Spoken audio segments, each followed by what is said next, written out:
A rock star welcome for President Hugo Chavez at one of his final rallies before Sunday's election. Who's the candidate for education? For health?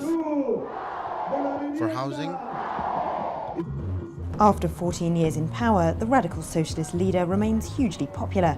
He spent almost $300 billion on education, healthcare, housing and food to fight poverty, malnutrition and infant mortality. All the hope of the Venezuelan people is in Chavez, because he's the only president we've ever had who's cared about the poor.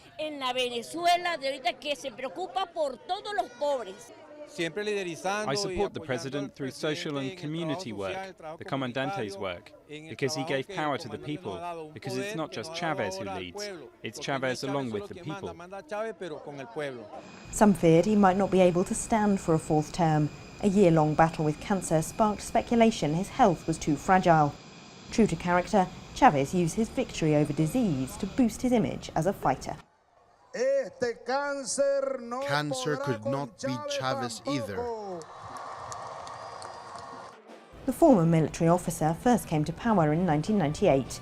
He survived an attempted military coup 4 years later, thanks largely to massive popular support. But in 2007, his attempt to change the constitution was rejected in a referendum, his first major setback in 9 years. Now, Chavez has a real electoral fight on his hands, with opposition candidate Enrique Capriles gaining in the polls, and El Comandante has responded with his traditional revolutionary rhetoric. The bourgeois proposition is just to go backwards.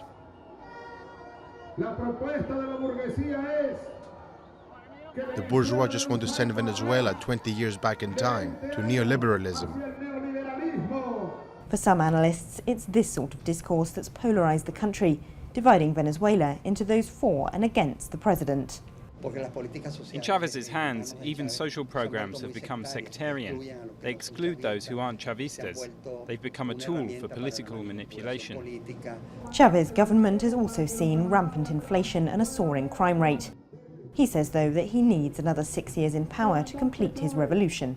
Sunday's election will show if Venezuelans agree.